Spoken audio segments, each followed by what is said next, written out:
Check-up vous est présenté par l'agence santé de la Caisse d'épargne Rhône-Alpes. Medialp, 20 points de vente dans la région, de vente et location de matériel de confort médical, vous présente Check-up.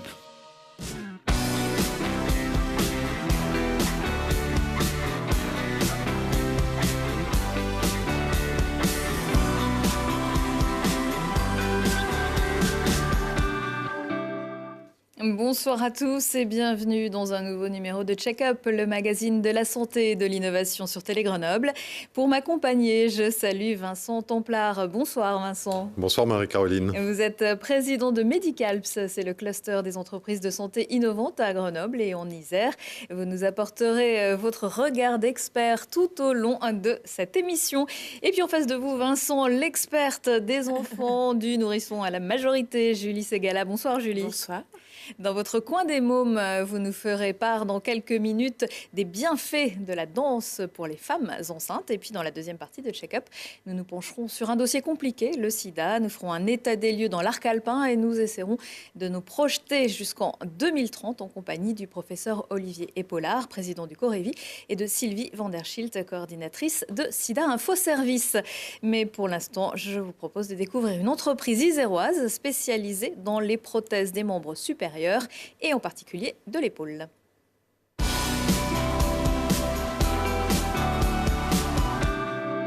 Alors Vincent, vous l'aurez sans doute deviné, il s'agit de Tornier Wright, 3 sites rhône-alpins mais une maison mère à Montbonneau, un mariage entre la France et les États-Unis en 2015 et depuis une croissance exponentielle, comme va nous le préciser Laurie Baillet. La société Tornier du groupe Wright Medical est spécialisée dans les prothèses orthopédiques des membres supérieurs. C'est ici à Montbonneau, dans son centre R&D et dans son usine de production, qu'elle conçoit, fabrique et commercialise ses implants pour le monde entier. La société Tornier Group Wright est née dans les années 40, ici, à Montbonneau. Nous avons développé d'abord des solutions d'ostéosynthèse pour les fractures du fémur, et puis petit à petit des prothèses de hanches monobloc révolutionnaires. Dans les années 50, une première prothèse totale sans ciment, puis des prothèses de genoux. Et enfin, dans les années 90, la première prothèse d'épaule anatomique qui s'appelle Equalis. L'entreprise Tornier propose une technique de fabrication de pièces uniques et personnalisées. Elle a investi près de 3 millions d'euros dans des imprimantes 3D. Alors aujourd'hui, ce qui est innovant, c'est que on utilise une fabrication ce qu'on appelle additive, c'est-à-dire que plutôt que d'usiner des pièces, je pense au tournage, au fraisage, on va venir imprimer des pièces, imprimer 3D, c'est très tendance. Et ça a vraiment révolutionné ce qu'on peut faire, ce qu'on sait faire, et la forme et les implants qu'on distribue aujourd'hui. La société est en lien constant avec les médecins et les hôpitaux pour développer et tester ces implants. Elle voit déjà les prothèses de demain. Je pense qu'on peut associer aujourd'hui aux implants des capteurs qui vont permettre de suivre les mouvements du patient post-opératoire, qui vont permettre de déceler des problèmes de fixation de l'implant, qui vont permettre de déceler des infections éventuelles. Donc je pense que la prothèse de demain, ce sera une prothèse intelligente. La société commercialise également des logiciels permettant aux chirurgiens de poser au mieux ces prothèses. Numéro 2 mondial du marché de l'épaule, l'entreprise Tornier Group Wright Medical espère devenir le leader d'ici à 2020. Alors Vincent, quels sont les plus gros atouts de cette entreprise iséroise ? D'abord, ce que je tiens à souligner, effectivement, c'est que c'est une très belle entreprise née à Grenoble et puis qui a su innover tout au long de son parcours. Et je pense que c'est l'un de ses plus gros atouts. Innover, que ce soit par de la R&D en interne, on le voit au travers du reportage. Innover aussi, quelquefois, au travers d'acquisitions, y compris dans les années 2000, par exemple l'acquisition de la société Bioprofil, qui était une très belle PME start-up de la région et qui a été intégrée in fine dans le groupe Tornier Wright aujourd'hui. Quels sont les développements possibles pour cette entreprise ? On les perçoit là aussi de la prothèse qui était, standard et faite par fraisage, usinage, aujourd'hui à impression 3D, et puis de plus en plus des prothèses qui vont s'adapter précisément à la morphologie du corps humain, qui vont être quasiment sur mesure, avec des outils aussi d'aide de chirurgie assistée par par ordinateur pour que ces prothèses soient parfaitement implantées et répondent en définitive le mieux possible à l'objectif de la prothèse. Alors la prothèse, on en entend beaucoup parler dans l'actualité. C'est un scandale sanitaire pour certaines entreprises. En tout cas, comment savoir que ces prothèses sont sûres ? Alors, je pense que ça méritera qu'on y revienne au cours d'un prochain numéro de Check-up. C'est un vaste sujet, mais les dispositifs médicaux, quels qu'ils soient, font l'objet d'un processus de mise sur le marché qui est extrêmement long et complexe. Et avant d'obtenir le marquage CE d'un dispositif médical, déjà, il y a tout un dossier, des validations, des qualifications, des évaluations qui doivent être faites. Je le dirais très simplement, le filet de mandarine dont on a tant parlé dans la presse ces derniers temps, jamais il n'a eu l'autorisation de mise sur le marché, il n'était jamais rentré en phase d'évaluation et c'est un des prérequis. Et puis après, pendant tout le processus de fabrication et après la mise sur le marché, il y a en permanence une évaluation des retours et on le voit avec l'actualité récente, les dispositifs médicaux sont en permanence évalués et quand il y a effectivement des problématiques qui surviennent, ça peut donner lieu, comme un médicament, à des retraits du marché. Néanmoins, le secteur des prothèses, c'est un secteur qui se porte plutôt bien, surtout sur notre territoire. C'est un secteur qui se porte très bien. Wright en est un très bon exemple, leader mondial dans le domaine des prothèses. Alors, je ne sais plus, numéro 1, numéro 2 entre les membres supérieurs et les membres inférieurs, mais c'est une des très belles entreprises de la région. Maintenant, dans le domaine de la santé, il y a d'autres très belles entreprises aussi. Aux récentes nuits de l'économie que nous avons eues, 3 des lauréats sur les 7 de mémoire étaient des entreprises du secteur de la santé. Fresenius Kabi, en termes de croissance du chiffre d'affaires, plus de 25-26% de croissance, entreprise nord-iséroise basée à Brézin. Coelis, lauréat du Trophée Santé, très belle PME dans le domaine de la prostate, des dispositifs pour la prostate, et on sait que le cancer de la prostate est le premier cancer masculin. Et puis Minitube, aussi basé en région grenobloise. Merci beaucoup. Trophée export, pardon, je n'ai pas précisé. C'est important de le préciser. Merci beaucoup. Croissance, export, santé, c'est un secteur dynamique. Non, je t'ai plus. Merci Vincent. On passe au coin des mômes.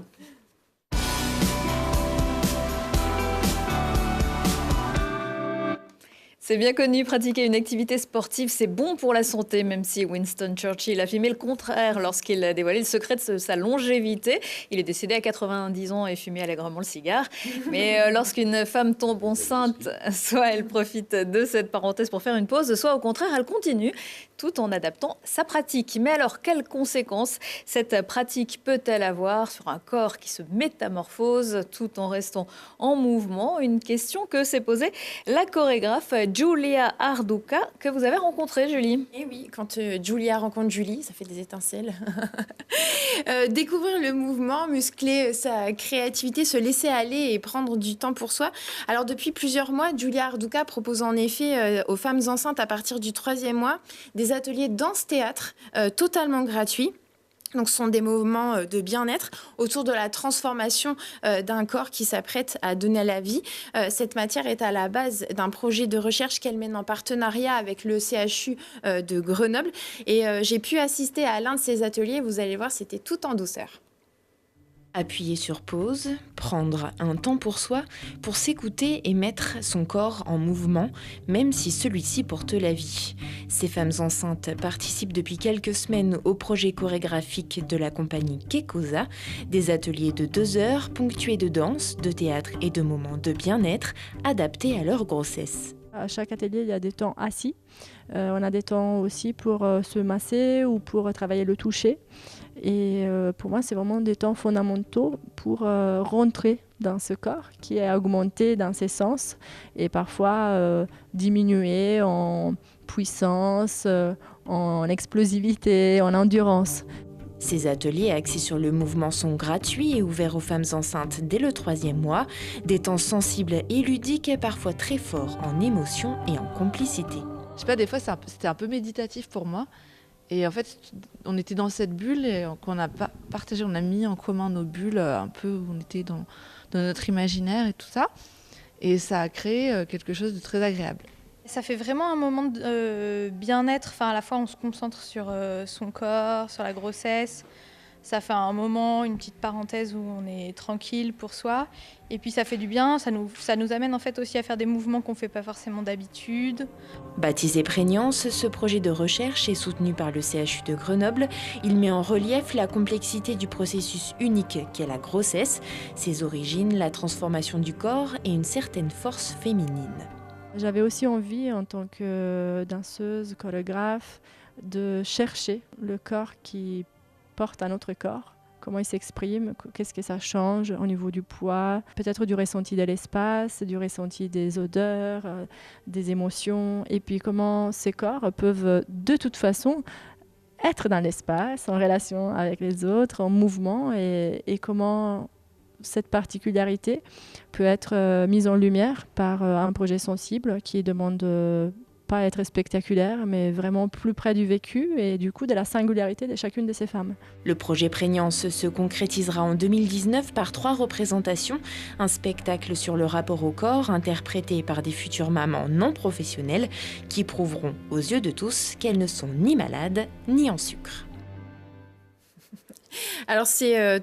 représentations, elles sont au nombre de 3. Elles sont prévues par la compagnie Kekosa, donc sur la scène de l'espace Paul Jargot à Crolles le 9 février 2019, à la Rampe à Échirolles le 8 mars et au Théâtre de Poche à Grenoble le 12 avril. Et puis après l'effort, le réconfort, même si l'atelier était tout en douceur, ces futures mamans ont bien mérité une petite pause gourmande. Alors si je vous dis Maroilles, Bleu de Sassenage, Beaufort... encore, je dis encore. Et oui, on parle bien de fromage et à cette époque de l'année, eh bien, on en consomme des kilos et des kilos. Alors, je ne vais pas m'adresser à vous, Marie-Caroline, ni même à vous, Vincent, ni même aux femmes enceintes que j'ai rencontrées à l'atelier de danse, mais bien à vos enfants, à tous les enfants. Car oui, contrairement à ce que l'on pourrait croire, la consommation de fromage dès le plus jeune âge réduit les risques d'eczéma, d'allergie alimentaire et même d'asthme. C'est une étude menée depuis 2002 par le CHU de Besançon et l'INRA, l'Institut national de la recherche agronomique, qui le révèle. Cette étude, elle a été menée sur un groupe de 931 enfants vivant en milieu rural dans 5 pays européens, dont la France. Et les résultats montrent que toute consommation de fromage entre 12 et 18 mois était associée à une réduction significative du risque d'eczéma à 6 ans, mais aussi à un risque diminué de rhinite allergique et d'asthme. Alors l'enjeu est de taille, car l'Europe compte 80 millions de personnes allergiques, dont 30 millions d'asthmatiques. C'est un chiffre en constante augmentation, notamment à cause de l'accroissement du niveau d'hygiène et à la diminution des contacts microbiens dans la petite enfance. Et le fromage est justement un aliment très riche en diversité microbienne.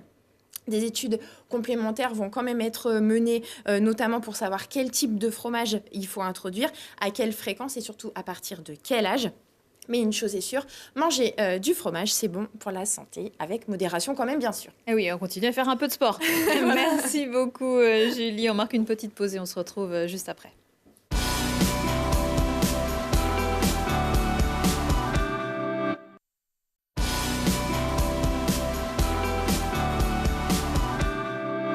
Nous sommes de retour dans Check-up, toujours avec Vincent Templard, président de Medicalps.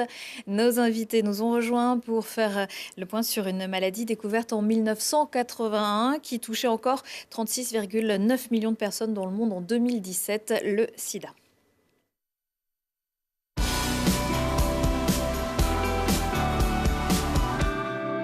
Le sida, on en parle en compagnie du professeur Olivier Pollard. Bonsoir. Bonsoir. Vous êtes infectiologue au CHU Grenoble-Alpes, président du Corévi. À vos côtés, Sylvie van der Schilt. Bonsoir. Bonsoir. Vous êtes, coordinatrice du pôle écoute sida Infoservice et vice-président du Corévi. Alors justement, c'est quoi le Corévi ? Alors, le Corévi sont des femmes et des hommes engagés dans la lutte contre le VIH, les infections sexuellement transmissibles et les hépatites. Il s'agit de soignants, de personnes concernées, de non-soignants qui vont donc œuvrer ensemble pour que cette prise en charge globale se fasse et à terme, mais on en reparlera un peu plus tard, envisager la fin du sida. Alors, on va aussi faire quelques définitions pour bien comprendre de quoi on parle. On a parlé de sida, de VIH, de séropositivité. Professeur Pollard, est-ce que vous pouvez nous expliquer tout ça, nous éclaircir la situation. Effectivement, parce que ces différents termes désignent des choses différentes. Le VIH, le virus de l'immunodéficience humaine, donc c'est le virus lui-même, c'est l'agent pathogène, c'est lui qui est transmis de personne en personne, et c'est lui qui, une fois qu'on est infecté, de façon souvent silencieuse, au moins au début, va faire progresser les gens en environ une dizaine d'années, parfois plus, parfois moins, vers le stade grave de l'infection et qu'on appelle le stade SIDA, le syndrome d'immunodéficience acquise, un état de fragilité importante face aux infections. Être séropositif, ça veut dire être infecté par le virus. Est-ce que l'on a tout de suite des symptômes quand on est séropositif ou est-ce que ça vient dans le stade d'après? Il y a plusieurs étapes. Il peut y avoir parfois, mais pas toujours, des symptômes au moment de ce qu'on appelle la primo-infection, c'est-à-dire les semaines qui suivent le contact avec le virus, les semaines qui suivent la contamination, où on peut avoir différents signes pas très spécifiques, une gastro, une angine, des boutons, une petite hépatite. En général, tout rentre dans l'ordre et ensuite, pendant plusieurs années, il ne se passe rien. En tout cas, rien qu'on ressente, rien qu'on présente. Et puis, au bout de quelques années, parfois 5 ans, parfois 8 ans, parfois plus, on va commencer à maigrir, à avoir des ganglions, à avoir une fièvre un petit peu continue, de la fatigue, une diarrhée. On va commencer à avoir des infections pas spécifiques du sida, mais par exemple des pneumonies. Et puis, au bout d'un moment, on va arriver effectivement à ce stade de sida, de gravité. À ce moment-là, on fait plein d'infections graves, plein d'infections à risque vital, et sans traitement, on meurt. Parce que le sida favorise aussi l'apparition d'autres maladies, l'organisme est épuisé. En fait, le sida, le virus, a 2 conséquences. D'une part, et c'est la première chose qu'on ait découverte, c'est qu'il détruit petit à petit les défenses immunitaires. Et donc, on pourrait dire d'ailleurs qu'on ne meurt pas du sida, mais qu'on meurt des conséquences de fragilité immunitaire du sida. Et la deuxième chose aussi, donc on s'est rendu compte, c'est qu'un virus qui réplique dans le sang comme ça pendant des années et des années, ça finit par faire des lésions au niveau de différents organes, au niveau du foie, des reins, des vaisseaux, des os, du cerveau, du cœur. Et d'où l'intérêt d'ailleurs de traiter les gens assez tôt pour éviter qu'ils développent toutes ces conséquences, à la fois de la réplication au long cours du virus, et à la fois le sida.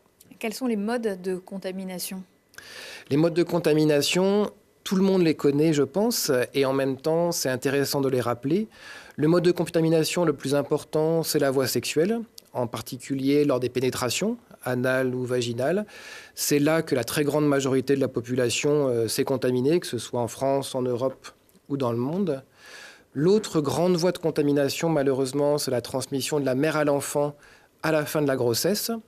Une maman qui n'est pas traitée, effectivement, a un risque important de transmettre à son enfant soit pendant la grossesse, soit surtout au moment de l'accouchement. Si elle est traitée, par contre, elle ne transmettra pas du tout le virus. Et puis, le troisième mode de contamination, c'est par le partage de seringues lors de l'utilisation de drogues par voie intraveineuse. Et on s'en est rendu compte aussi plus récemment, le partage de paille lors de sniffs de substances. Est-ce qu'il peut y avoir aussi le sang?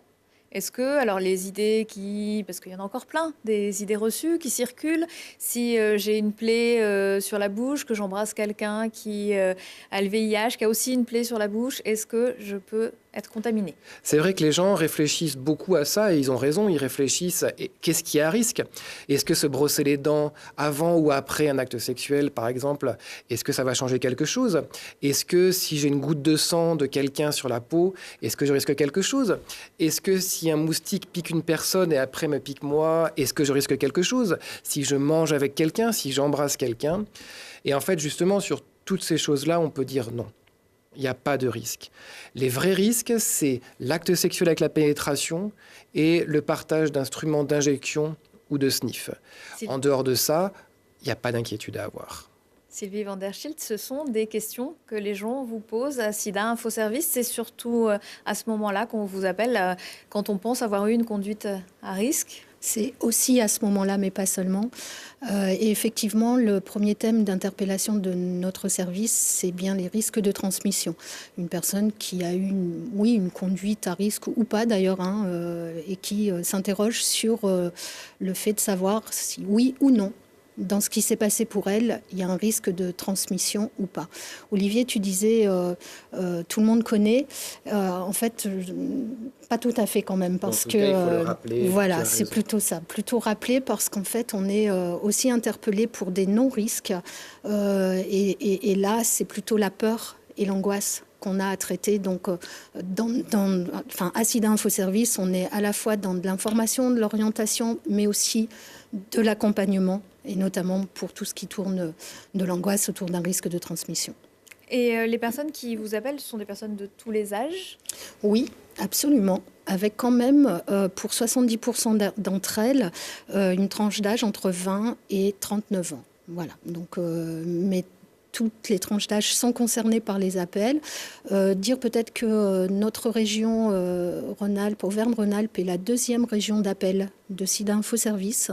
L'Isère est donc le deuxième département concerné, qu'on reçoit ces derniers jours entre 400 et 500 appels par jour. Au niveau de nos services. Et effectivement, on va traiter beaucoup des risques du dépistage, qui est le deuxième thème d'appel, et de l'accompagnement. Il y a combien de personnes qui sont prises en charge dans l'arc alpin? Dans l'arc alpin, il y a environ 2600 personnes qui sont suivies, et c'est en augmentation, puisqu'on continue de faire des nouveaux diagnostics, environ 2 par semaine sur les 3 départements Savoie, Haute-Savoie, Isère. Et comme par ailleurs les gens sont traités, et pour la plupart d'entre eux vont bien, c'est une cohorte, un groupe qui grandit d'année en année. Est-ce qu'il y a évidemment de nouvelles contaminations chaque année? Il y en a à peu près combien sur... Une centaine, là, et c'est un chiffre qui ne diminue pas vraiment, une centaine sur les 3 départements. C'est pour ça qu'on se donne souvent le chiffre facile à retenir de 2 par semaine. Donc c'est toujours une infection qui est toujours présente. Quelles sont les personnes les plus touchées? Est-ce qu'il y a des profils? Alors c'est un peu délicat à dire, on ne veut pas stigmatiser, mais est-ce que ça touche encore tout le monde? Ou est-ce qu'il y a suivant les périodes, des profils qui étaient plus touchés il y a quelques années, qui le sont moins maintenant? Alors, vous avez raison, effectivement. Il ne faut pas stigmatiser les personnes à risque parce qu'elles seraient à risque. Mais par contre, après, c'est vrai que c'est bien que les personnes qui peuvent appartenir à des groupes à risque plus importants que les autres le sachent.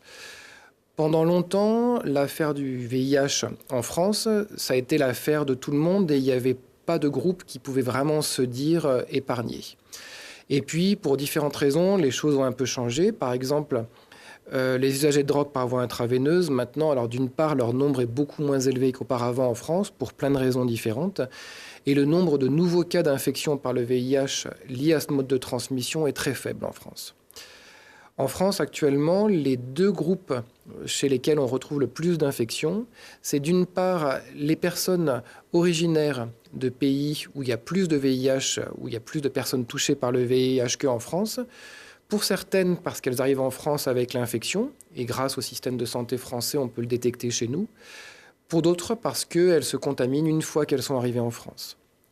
L'autre groupe à risque, c'est celui des hommes qui ont des relations sexuelles avec les hommes, que ce soit uniquement des hommes ou bien que ce soit avec des hommes et avec des femmes. Et chez eux, effectivement, dans ce groupe-là, le nombre d'infections n'est pas en train de diminuer, il augmente légèrement ou il stagne. Après, on a toujours des cas d'infection chez des hommes et femmes hétérosexuels nés en France, mais leur nombre est en train de diminuer. Est-ce qu'il y a des personnes atteintes du VIH de tous les âges? Oui, complètement. Il y a des enfants qui ont pu être contaminés par leur mère et dont on se rend compte tardivement du diagnostic. Il peut y avoir des gens de moins de 20 ans. C'est relativement rare, mais ça arrive. La plupart des personnes chez qui on fait le diagnostic ont entre 25 et 50 ans. Mais on fait aussi les diagnostics après 60 ans, voire après 70 ans. Donc, si on laisse de côté les enfants qui ont des problématiques particulières, tous ceux qui ont une vie sexuelle peuvent être concernés. Alors, Pour ne pas être concerné, la meilleure chose, c'est évidemment de se protéger. Quels sont les modes de protection? On pense évidemment au préservatif, mais ce n'est pas le seul. C'est vrai que dans les différents messages qu'on porte au sein du Corévi avec d'autres, il y a celui du dépistage, il y a celui de la non-stigmatisation, du non-jugement envers les personnes, et il y a celui de la prévention. Et c'est vrai que dans la prévention, il y a plein d'outils différents. Il y a des outils nouveaux en plus qui sont arrivés. On avait le préservatif depuis le début, qui marche extrêmement bien. Les préservatifs féminins ou les préservatifs masculins. On a depuis 20 ans cette année le traitement post-exposition. Ce traitement qu'on prend dans les 48 heures après une prise de risque. C'est une trithérapie en 1 comprimé par jour qu'on va prendre pendant 4 semaines. Si ça arrive la nuit, on va aux urgences et très rapidement, on peut recevoir ce traitement. Si ça arrive la journée, on va à l'hôpital et pareil, très rapidement, on reçoit ce traitement et qui a une efficacité quasiment de 100%. On n'est pas contaminé si on prend ce court traitement de 4 semaines après un risque. Et enfin, est arrivé depuis bientôt 3 ans en France, ce qu'on appelle la PrEP, la prophylaxie pré-exposition. Ce n'est pas un traitement qu'on prend après un risque, c'est un traitement qu'on prend quand on a en particulier une vie sexuelle à risque. Et il y a environ en France maintenant un peu plus de 10 000 personnes qui sont sous ce traitement, 200 à Grenoble. Moi j'aimerais bien qu'on soit plutôt à 400 ou à 500. C'est un comprimé, cette PrEP, cette prophylaxie pré-exposition, ça consiste en 1 comprimé par jour. Dans certains cas, on peut le prendre en discontinu, par exemple autour d'un week-end. Dans d'autres cas, on peut la prendre en continu, 1 comprimé par jour. Et l'efficacité de ce traitement est supérieure au préservatif. Est-ce qu'il y a des effets secondaires ? Comme tout médicament, il peut y avoir des effets secondaires, mais d'une part, c'est un médicament qu'on connaît bien. En fait, c'est un médicament anti-VIH, mais qu'on utilise de cette manière-là, non pas une trithérapie, mais simplement une bithérapie. On connaît bien ces effets indésirables, et si on a choisi celui-ci comme traitement, c'est parce que c'est un de ceux qui en a le moins. À Grenoble, par exemple, sur les 200 personnes qui sont actuellement sous PrEP, il y a une seule personne qui a dû arrêter le traitement du fait des effets indésirables. Donc on est sur un traitement non seulement très efficace, mais en plus facile à tolérer. C'est pas du tout fait pour tout le monde. C'est pas une prévention qui est faite pour tout le monde. Pour d'autres, les préservatifs suffiront. Mais par contre, pour les personnes qui prennent des risques, et pour le dire plus franchement, les personnes qui ont de temps en temps, rarement ou fréquemment des pénétrations non protégées, la PrEP, c'est vraiment un très bon moyen. Et pour faire un petit peu de pub, on peut se la faire prescrire à Grenoble, ou bien à Chambéry, ou bien à Annecy, ou bien en différents endroits, et en particulier à l'hôpital en maladies infectieuses, ou bien dans les stands de dépistage gratuits, les Cégide. Alors, Sylvie van der Schilt, si je vous dis 2030, vous me répondez ? On va gagner. Alors, pour en avoir la confirmation, je vous propose de regarder le reportage qu'a fait Lina Badreddine, et on en parle juste après. 0 nouvelle infection, 0 décès lié au sida, 0 discrimination et que les personnes séropositives vivent longtemps et en bonne santé. Voici les objectifs fixés sur l'arc alpin à l'horizon 2030 où plus de 2600 personnes vivent avec le VIH. Comment y arriver ? En fait, c'est en mutualisant tous les acteurs de terrain, que ce soit des médecins, des institutionnels, des associatifs, pour pouvoir vraiment aller rassembler le plus de personnes, qu'il y ait le plus de monde qui se fasse dépister, attirer un peu l'attention des pouvoirs publics pour qu'on ait vraiment les moyens de mettre fin à l'épidémie. Encore aujourd'hui, les idées reçues sont nombreuses. Embrasser ou boire dans le même verre qu'une personne séropositive n'est pas contaminant et les personnes homosexuelles ou usagères de drogue ne sont pas les plus touchées. 86% des transmissions se font par voie sexuelle. Désormais, il existe des traitements post-exposition qui permettent d'éliminer le virus tant qu'il est dans le sang. Avec les nouveaux traitements, il est possible pour une personne séropositive de ne plus être contaminante. On peut avoir une vie tout à fait normale, comme tout le monde. Et puis avoir une vie professionnelle, avoir une vie de famille, faire des enfants, vraiment tout est, il n'y a aucune raison pour qu'on ne puisse pas faire comme tout le monde. Pour prévenir une contamination, en plus des préservatifs, d'autres outils sont mis à disposition. Par exemple, la PrEP, qui désigne l'usage de médicaments dits antirétroviraux pour empêcher la contamination par le VIH chez des personnes séronégatives. À Grenoble, 926 personnes vivant avec le VIH sont prises en charge. La ville communique sur le sujet pour donner de la visibilité et accompagner la lutte. La ville de Grenoble en parle sur son magazine municipal. Qu'on ouvre le marché de Noël aux associations. La Tour Perret est illuminée depuis aujourd'hui et ce pendant 3 semaines avec le ruban rouge. Sur les bulles de la Bastille, il y a également des rubans rouges. Donc il faut donner de la visibilité. Mais aussi un tramway circule en ville pour augmenter cette visibilité. Alors, pourquoi c'est important de travailler tous ensemble ? Parce qu'on a des compétences qui sont différentes. Parce qu'on a, on peut mettre en synergie nos compétences et permettre comme ça une prise en charge globale. On ne s'adresse pas de la même manière quand on est professionnel d'une association, volontaire ou bénévole, sur un champ particulier, comme quand on est médecin, infirmier, et qu'on travaille au centre hospitalier ou au Cégide. C'est vraiment la conjugaison de tous nos efforts qui peut permettre d'entrevoir la fin du VIH-Sida dans l'arc alpin en 2030. Quels sont les modes de dépistage dorénavant qui sont à disposition ? On a toujours la sérologie qu'on fait au laboratoire, une prise de sang, qui a une fiabilité de 100% si elle est faite 6 semaines après une prise de risque. Si on est négatif au laboratoire 6 semaines après une prise de risque, on est certain d'être négatif. Le résultat, en général, on l'a en 24 heures, voire moins. On a depuis 5 à 6 ans ce qu'on appelle les tests rapides d'orientation diagnostique, les TROD, qui sont des tests qu'on peut faire par une association ou par un médecin. Et on a, avec une goutte de sang, on prélève une goutte de sang et on a le résultat en général d'un quart d'heure.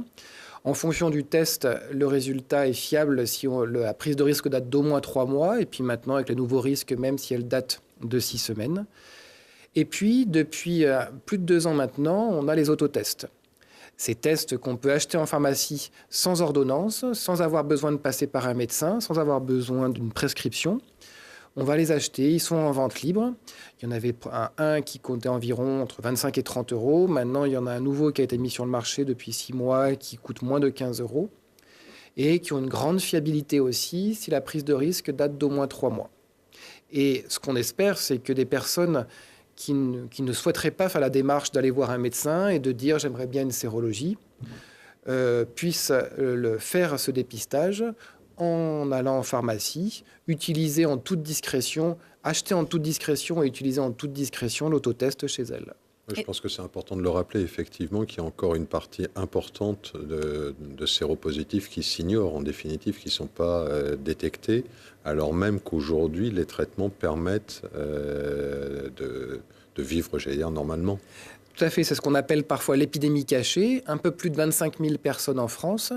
Les estimations sur l'arc alpin, c'est 400 personnes. Des personnes qui, en toute bonne foi, ne savent pas qu'elles sont contaminées et qui courent plusieurs risques. Le risque elle-même de tomber malade et d'aboutir un jour ou l'autre, une année ou l'autre, au stade sida. Et des personnes, par ailleurs, qui sont souvent contagieuses. Et donc, on a ce double intérêt de les dépister, à la fois pour elles-mêmes faire en sorte qu'elles ne soient jamais malades, grâce au traitement, et à la fois, en les traitant, les rendre absolument non contagieuses, puisqu'actuellement, une personne traitée est une personne qui ne peut plus transmettre le virus. Et c'est un peu ce mouvement-là qu'on imagine d'ici 2030. On dépiste tout le monde, on traite tout le monde, plus personne n'est contagieux, personne n'évolue vers le sida, l'épidémie s'arrête et par ailleurs, les personnes déjà infectées vivent normalement et en bonne santé. Puisqu'on parle du traitement, en quoi consiste ce traitement une fois qu'on est infecté par le VIH ? On imagine une cargaison de médicaments, est-ce que c'est le cas ? Non. En fait, pour faire un peu d'historique, entre 86 et 95, on n'avait pas vraiment de traitement efficace, où on avait des traitements comme l'AZT, mais donner un seul traitement à la fois, on sait bien que ça ne marche pas. Déjà à l'époque, on savait que ça ne marchait pas bien. Fin 95, début 96, sont apparus assez de traitements différents pour faire ce qu'on appelle des trithérapies et traiter les personnes avec 3 molécules différentes. Là, ça a été une révolution parce qu'on avait une très haute efficacité. Ça permettait, alors effectivement, certes, pas d'éradiquer le virus, mais par contre de le contrôler à 100%, de manière à ce que les personnes n'aient plus aucune des conséquences du virus et, par exemple, n'évoluent jamais vers le stade sida. Mais les premières années ont été un peu héroïques pour les personnes traitées quand même, parce que certes, le traitement était très efficace, mais il était aussi pourvoyeur de nombreux effets indésirables, digestifs, musculaires, parfois de fonte de certaines zones du visage ou du corps, d'atteinte des nerfs, de neuropathie, d'atteinte de foie, même de causer de diabète. Et puis, depuis une dizaine ou une quinzaine d'années, on a plein de traitements différents qui sont encore arrivés. On n'a pas forcément beaucoup fait des progrès en termes d'efficacité, parce qu'on avait dès le début, en fait, dès 95-96, des traitements très efficaces. Par contre, là où on a fait d'énormes progrès, c'est sur la simplicité des traitements. Et les traitements qu'on donne actuellement, la plupart du temps, c'est un comprimé par jour. Pas à heure fixe, c'est-à-dire que si on le prend à 2 heures ou 3 heures près, c'est pas grave. Et c'est un traitement dont les effets indésirables sont, alors je ne vais pas dire inexistants, parce que prendre un traitement tous les jours, c'est quand même pas drôle, mais dont les effets indésirables sont très diminués. Et ce qui permet donc d'envisager, ce qui a permis en France maintenant depuis bientôt 10 ans, ou en tout cas depuis 8 ans, de dire on traite tout le monde. Vous disiez qu'il n'y avait pas eu en définitive tant de progrès que ça, mais néanmoins, quand il n'y a plus qu'un seul comprimé, je pense qu'au quotidien, c'est déjà un énorme progrès par rapport à ce qui existe. Pas de progrès en termes de grande efficacité, parce que par exemple, on n'a pas de traitement qui éradique le virus, comme pour l'hépatite C, mais effectivement des progrès de simplicité. Et dans le domaine du vaccin, parce qu'il y a eu beaucoup, j'allais dire, de faux espoirs, peut-être passez-moi l'expression, est-ce qu'il continue à y avoir de la recherche dans ce domaine-là, et est-ce qu'un jour il y aura un vaccin Alors, il y a beaucoup d'espoir. Il y a beaucoup de recherche et il y a beaucoup de prudence, puisque on a pu parfois peut-être se laisser porter par l'enthousiasme et certains médias ou même certains médecins annoncer, voilà, ça y est, on a tel résultat qui nous permettent d'envisager que le vaccin marche très bien. Et en fait, pour l'instant, l'ensemble des vaccins qui ont été testés n'ont pas permis de mettre en évidence une efficacité, ne serait-ce qu'une efficacité vraiment prouvée. Même le vaccin qui avait été testé en Thaïlande en 2008-2009, finalement, maintenant, on revient dessus en se disant les quelques personnes chez qui il avait apporté une protection, probablement que c'était un biais de l'étude. Donc, on n'a pas de vaccin qui soit suffisamment développé actuellement pour envisager une efficacité ou, par exemple, son déploiement dans la population d'ici 2 ou 3 ans. Par contre, on a des pistes extrêmement intéressantes et moi, j'y crois très fort au vaccin. Alors, ça fait des années qu'on dit dans 5 ans ou 10 ans, on aura un vaccin, donc je vais essayer de ne pas me laisser piéger en disant une durée, mais je suis certain qu'on aura un vaccin. Je suis certain qu'on aura un vaccin soit pour que les personnes séronégatives restent séronégatives, un vaccin protecteur, soit un vaccin pour que les personnes séropositives contrôlent toutes seules le virus sans avoir besoin de traitement. Alors, il y a un vaccin qui malheureusement n'existe pas encore. C'est pour changer le regard de la société. Beaucoup de personnes atteintes par le VIH ne l'avouent pas à leur entourage ou alors à quelques personnes, à un cercle très restreint. Heureusement, il existe des associations qui leur permettent pendant un temps de pouvoir partager des activités avec d'autres personnes, malades ou pas. C'est ce que propose par exemple l'association Tempo à Grenoble. Mathias Arez est allé à la rencontre de gens heureux de partager un repas avec lui. À Tempo, comme chaque vendredi depuis plus de 20 ans, on s'active avant midi. Dans cette association qui accompagne des malades du VIH, pas de traitement de faveur, tout le monde met la main à la pâte. Du découpage de poireaux au don d'huile de coude pour remuer les casseroles, tout est des bonnes à prendre. Ce jour-là, au menu du mafé, un plat congolais proposé par une bénéficiaire. C'est pas magique. Encore ? C'est des moments qui comptent. Puis moi, j'aime bien faire la pâtisserie, donc je suis déjà content pour ça. Rien que pour ça, je suis déjà content. Ici à Tempo, je retrouve la chaleur humaine, je retrouve la convivialité, je retrouve le respect et ça se passe bien. La convivialité, tous viennent la partager, le sourire aux lèvres. Dans ce lieu de vie chaleureux où règne la bonne humeur, les soucis restent à la porte. Certains ont envie de parler de la maladie et puis d'autres pas du tout. Se dire, c'est comme si je vivais comme tout le monde et que effectivement c'est ce qui relie les gens ici, c'est le prétexte, c'est la maladie, mais en même temps c'est aussi un moment où on parle d'autre chose. Moi, c'est fini, au revoir, au revoir. Chacun sait que moi je viens en tempo, pourquoi? Ça c'est une chose, chacun son soi, chacun son cœur et garde son secret. Ici on parle pas ça. En plus des repas hebdomadaires du vendredi, à Tempo, les malades trouvent un accompagnement psychologique personnalisé, des ateliers d'art, d'accès à la culture ou des soins d'ostéopathie. Depuis sa création en 1994, environ 200 personnes gravitent autour de l'association. Pourtant, à Grenoble, environ 1000 cas de VIH sont recensés. Sylvie van der Schilt, la stigmatisation, le regard des autres, c'est finalement peut-être ce qu'il y a de plus compliqué à gérer. Eh bien oui, parce qu'on disait 2030, la fin du sida, zéro contamination, enfin, je ne vais pas revenir sur les chiffres, c'est dans 12 ans, c'est dans pas longtemps, c'est possible du point de vue médical. Du point de vue du regard de la société, 12 ans pour faire évoluer encore les mentalités et lutter contre les discriminations, c'est court encore.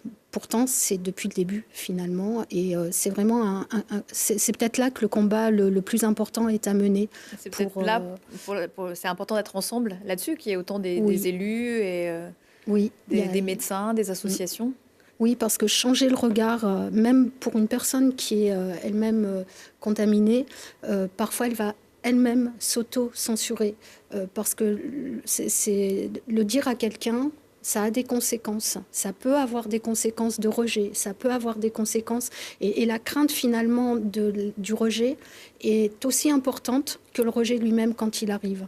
Donc effectivement, la discrimination est peut-être un des combats qui... j'espère qu'on va le gagner aussi en 2030, mais je suis un peu plus mesurée. En fait, nous, ce qu'on constate, et de façon vraiment très marquée et très marquante, c'est cet énorme fossé, cet énorme contraste qu'il y a entre, d'une part, comment vont les gens. Quelqu'un dans l'association, dans la voix off là, du reportage, parlait de malades. Mais dans la plupart des cas, les personnes ne sont pas malades. Dans la plupart des cas, les personnes sont en très bonne santé.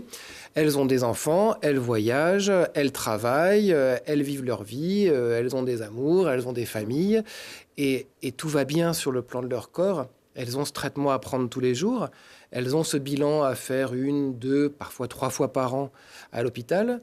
Mais sinon, elles ne sont pas malades. Donc on a ce contraste entre cet état de santé qui est un état de bonne santé. Moi, je ne dis pas que les personnes infectées par le VIH sont malades. Je dis que c'est des personnes qui vivent avec le virus. Et à côté de ça, il y a la vision de la société, qui est une vision de la société à la fois très datée. Ça fait presque sourire de le dire, mais les gens ont encore en tête comment il s'appelait déjà dans Philadelphia, oui. Là, je me souviens plus, Tom Hanks, dans Philadelphia, merci.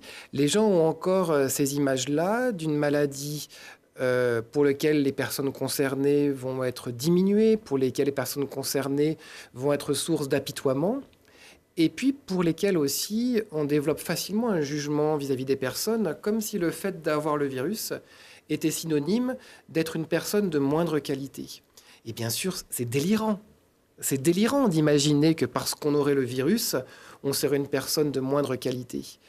Et donc, il y a ce fossé entre comment vont les gens au jour le jour, bien, et quel regard la société a sur eux, et qui est un regard fou, un regard irrationnel. Un regard qui est loin de la réalité. Et il faudrait effectivement arriver d'ici 2030 à combler ce fossé pour que les gens se rendent compte qu'il faut continuer à craindre la maladie, il faut continuer à se protéger contre l'infection et à faire du dépistage. Mais par contre, on n'a aucune crainte à avoir vis-à-vis des personnes séropositives. Vous vouliez rajouter quelque chose? Je voudrais rajouter le fait que, tu l'as rappelé en début d'émission, la contamination est principalement due à des pratiques sexuelles. Et la sexualité est taboue dans notre société. Et on touche à l'intime. Et le fait de toucher à ça vient en rajouter aussi sur qui on est dans notre identité sexuelle, dans nos orientations sexuelles. Je parle au pluriel parce qu'on est multiples. Et je crois que ça, dans cette société, dans notre société, c'est un curseur qui a encore besoin d'évoluer. On ne va pas parler ici, plus que ce que je vais le faire là maintenant, des actes homophobes qui ont été en nombre important ces derniers temps, des actes transphobes, enfin bon, tout ce qui est en phobe finalement, et tout ça en lien avec une différence d'une sexualité qui est normée. Et je crois que ça c'est important aussi à faire évoluer, même si j'ai bien conscience que c'est compliqué. Et que probablement, effectivement, le combat contre ce qu'on appelle la sérophobie, c'est-à-dire le combat contre le fait de considérer à tort les personnes séropositives comme mauvaises, c'est un combat qui est complètement synergique avec le combat contre l'homophobie, contre la transphobie, contre les violences faites aux femmes, contre le racisme. Et on parlait tout à l'heure de synergie des énergies entre les soignants, les non-soignants, les volontaires, les personnes concernées, les populations à risque, et qui est présente dans le VIH depuis très longtemps. En particulier, les personnes infectées, dès le début, on dit « vous ne ferez rien pour nous sans nous ». On veut être présent à chacune des étapes. Elles voulaient, et elles l'ont obtenu, d'être là au moment où les essais cliniques sont élaborés, d'être là dans les congrès au moment où les résultats sont discutés. La présence des malades a été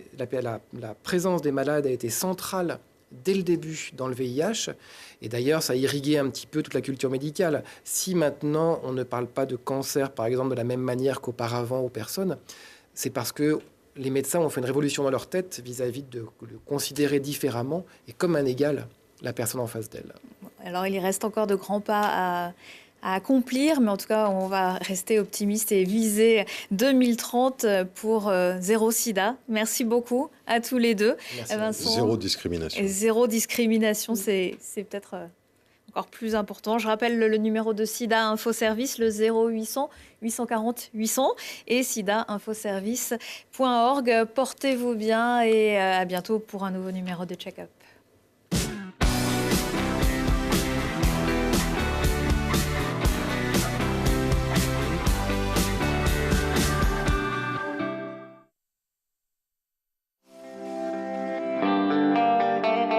Check-up vous est présenté par l'agence santé de la Caisse d'épargne Rhône-Alpes.